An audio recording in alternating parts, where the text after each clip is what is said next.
Hey guys, I'm Zach, otherwise known as Say Less Ram on Instagram, and this is my first YouTube video. So I've had a few people ask me over the last few months, Zach, do you record videos? Do you have a channel? Is there somewhere that I can watch like what you're doing to your truck? And my answer's always just been, hey, watch my Instagram story, or if you have me on Snapchat, just watch it there. But I realize that not everyone wants to watch your Snapchat story.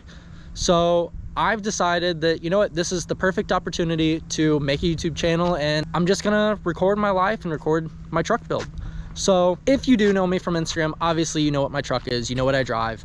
However, for those that don't, and if this is your first time seeing it, then this is my 2019 Ram 2500 Laramie. I've got quite a bit done to it, and I guess this is gonna be the first video where I show off everything and talk about some build plans, and we'll go from there. So on my truck, I've got the McGaughys 8-inch lift kit with a 2-inch Wicked Customs leveling kit on top. That puts us about 10 inches of lift, which is plenty enough for this truck.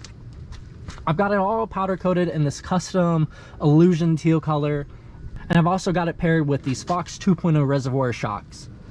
Now for wheels, I've got 26x16 Plan B billet wheels with some 37 1350 amp tires. And inside of my wheels, I've actually got Kibbe Customs quad row wheel lights. Now these things are bright. And if you couldn't tell, it's daylight out. So that means that these things are gonna be super bright at night. Paired with these, I've got 22 rock lights from RBP. I've got 4 per fender well. I've got 2 in the front. I've got 2 under the sides, so 1 under each door. And then as I said, I also have 4 rock lights in the rear fender well. I've also got Fox shocks in the rear, same wheel and tire in the rear. And one of my favorite features on these trucks is the new HD taillights, because these things are so different than the past years. They've got like this cool 3D look to them. They're all LED, everything is inside of the taillight. In past years, you've had halogen options where you can always upgrade to LED bulbs, but it's just not the same. So for the 2019s and up, Dodge decided, hey, we're gonna upgrade, we're gonna make a full LED taillight. Now what companies have started doing is they've decided, hey, let's go ahead, instead of taking these apart like previous generations, we're gonna paint the outside because it's got this 3D look to it. And what you can do is you can tint the rest of it. You can add like these cool black letters. You can tint the reverse light. You can tint your running lights, your brake lights, turn signals. You can do everything to these taillights. And I mean, yes, you can do them on prior generations and prior years. However, it's not the same. And I don't know anyone that doesn't like this style taillight, because to me, it's the best that they've done in years. But aside from that, my truck is tuned and deleted, and I've also got some cool stuff under the hood. Now, under the hood, we've got a S467.7 second gen swap from Evil Fab Performance. They're a company based out of Texas, and they make these cool second gen swap style kits. So if you're not familiar with what a second gen swap is, the basic rundown is on second gen style Dodges, the turbo is located in between cylinders 3 and 4. So what this does is it creates better spooling, faster spooling. Overall, it changes the truck. So Dodge decided at some point that they were going to go away from that. They wanted to do more fuel efficiency, make sure that they were in compliance with the emissions. So they went to this 3rd gen and 4th gen and now 5th gen style manifold, where it's located between cylinders 4 and 5. And this is great and all. However, the new stock VGTs, they still have some issues where after a little while, the turbo actuator will go out. And what that means is essentially you'll lose your exhaust brake, the truck is more sluggish, and it doesn't drive the same as it did when you bought it from the factory. So what people do when these go out is instead of repairing this, they'll just replace them with a second gen swap, because long-term performance is so much better. No more stock actuator, no stock VGT, none of the above. You don't have to deal with it anymore. So I opted for that when my factory actuator went out, and for me, it's been my favorite choice since.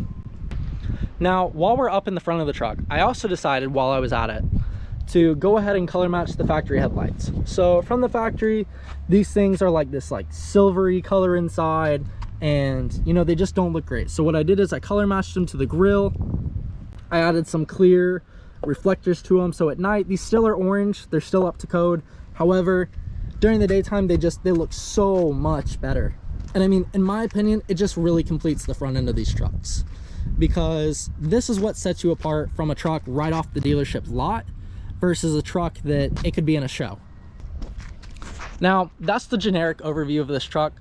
there's a lot more to come. I'm planning on doing things like I need to install some head studs in the next coming days. On the topic of installs, I'm also going to be going ahead and installing the Nathan's K3 train horns from Horn Blasters.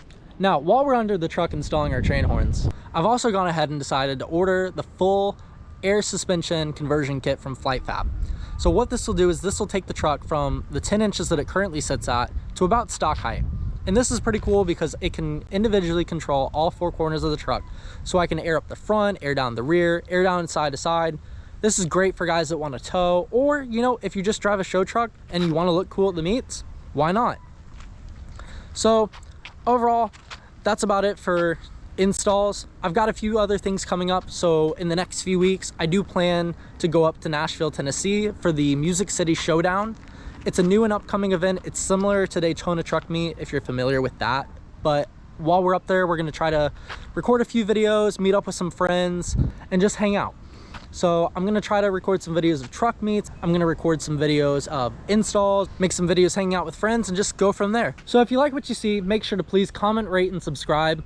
If you have any ideas for future videos, or if you wanna see something specific, let me know in the comments down below, and I'm gonna try my best to respond to each and every comment. So if there's something you want to see, just let me know, message me on Instagram, slide up on Snapchat, whatever you want to do. So thank you all for watching, and I'll see you all next time.